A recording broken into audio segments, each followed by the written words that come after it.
Coach Dave Dobbenmeyer. His website is www.coachdavelive.com. And we're just going to, he's one of the featured speakers here for the evening.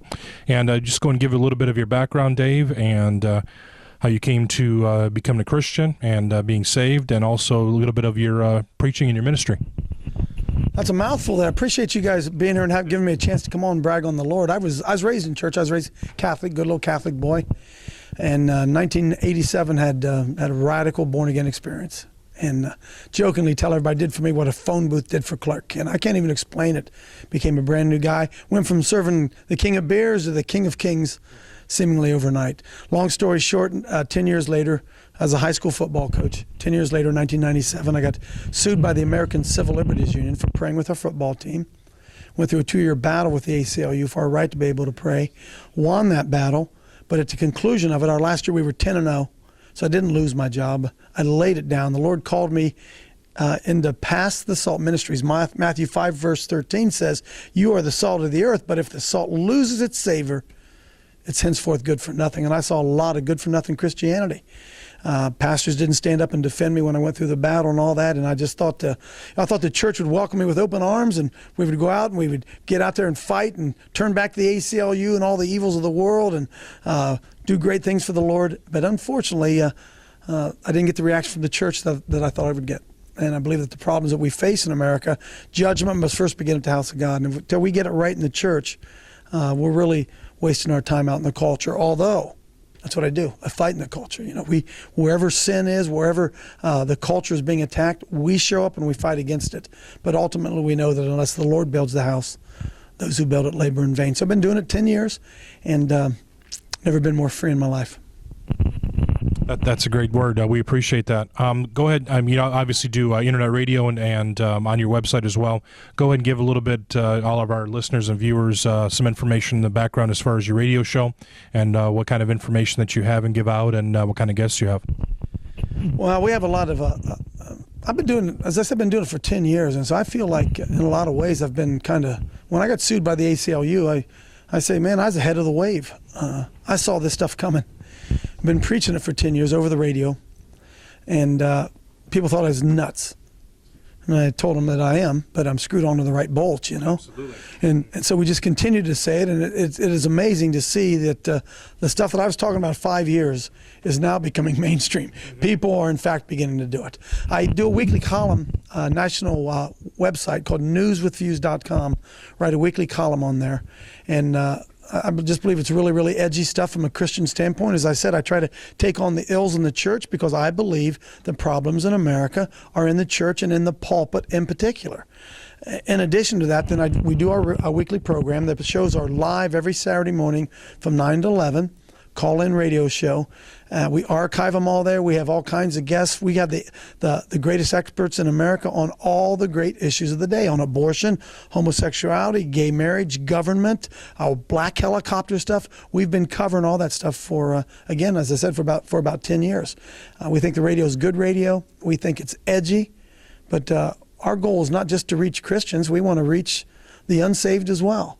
And it's just, the old bless me Christianity may be good to old grandma sitting at home, sitting around making cookies. Right. But if we're going to impact the culture, we have to do stuff that's edgy. And that's really what we do. We're not ashamed of the gospel.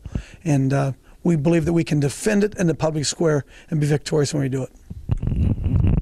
Well, Coach, I appreciate you joining us here to let us learn about what you do. But whoever thought that Christianity would become edgy, Yeah. And I do agree with you to some sense with the the church. It needs to start in the church. The improvements have to happen there so we can go out and teach the people the correct way and show them the correct path. Now, one question I always ask everybody is when it comes down to the response from the people with the ministry and the words that you preach on your show and at these type of events, what kind of a response are you getting from the people? Are they taking well to it, or are you seeing a lot of criticism? Well, first of all, I think real Christianity's always been edgy. My honest opinion, Jesus was an edgy guy. In fact, think about this, fellas. You serve the God that you see. And I've always amazed in Matthew 16, Jesus is standing next to the coast of Caesarea Philippi with his disciples, and he asked them, "Who do men say that I am?" And it was amazing, the response, that when he asked them, "Who do men say that I am?" they responded and they said, "Well, Some say you're John the Baptist. And I like to stop right there and think, now, wait a minute. With this image that we have of Jesus in America today, how could he possibly have been confused with John the Baptist? So the idea of the sissified Christianity that we see in America, I don't think that's what Jesus was about. I think he was radical. He flipped over tables everywhere he went. He drew crowds. He was confrontational, and he was edgy. And I don't know what's happened in modern Christianity, that it's become more soft, more effeminized, I like to say. And I find that America in particular is screaming for the real thing. Jesus said we were the salt of the earth, not the sugar. He didn't say that you're the honey of the earth or the cotton candy. You're just the sweetest old boy I ever did see. He said you are the salt of the earth, and if the salt has lost its savor, it's henceforth good for nothing, except to be cast out and trodden under the foot of men. And look around America, right? They come along, they make prayer illegal, they throw the Bible out of schools, they try to take under God out of the pledge, and it's just like the bully come along poking us right in the chest. Take that. Now what are you going to do, huh? Now what are you going to do? And it's because we've lost this image of the King of Kings and the Lord of Lords, of who Jesus Christ really was. So to answer your question, I get a lot of raised eyebrows, to be honest with you, when I go into the average church. But I tell them, listen, first of all, I'm not here to make friends. I'm not Norman Vincent Peale. I'm not trying to win friends and influence people. That's not what I'm about. I'm a purveyor of the truth. I try to speak the truth. And I'm looking for those who want to hear. Jesus said, not everybody be able to hear. Those who have ears, let them hear. Those who have eyes, let them see. Not everybody will. So I don't go in as a popularity contest, and I don't worry if I get rejected, because everywhere we go, people wake up, eyes are opened, and that's really what the job of all of us is to do. One thing I did want to ask you, with all these troubling times and things that are happening in the news, and we read in Revelations about the gnashing in the end times, the gnashing of teeth and wars and women weeping, and do you feel that we're close to the end of the times? This will sound, hope this doesn't sound wrong. I don't really worry about it. Mm-hmm. Jesus said, work while the sun shines, because the day cometh when no man can work. And I really think that part of the problem we have in America is we've been paralyzed by the study of end-time eschatology. That we open up the front page of the newspaper and say, wow, look here. See, it's coming. Right here. Jesus has been saying that. And so because we have this attitude that we're in the end times, we don't kick back. As I was saying to the crowd tonight, if you pull into your driveway when you get home and your house is on fire, do you just sit there and say, wow, I knew that thing was going to burn, doggone it? Or do you grab a stinking hose? And I really think that the whole idea that we're going to lose and that Jesus is going to come in and he's going to get us out of here before the game's really over and he's going to take his ball and go home, that's not the God that I serve. I serve an overcoming, victorious God. Now, if he chooses to come back and do that, okay, but I'm going to do what his word says. I'm going to occupy until he returns.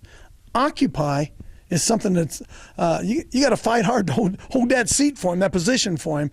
So I don't get bogged down in that stuff. When I go speak, I go talk to people, I don't argue about it.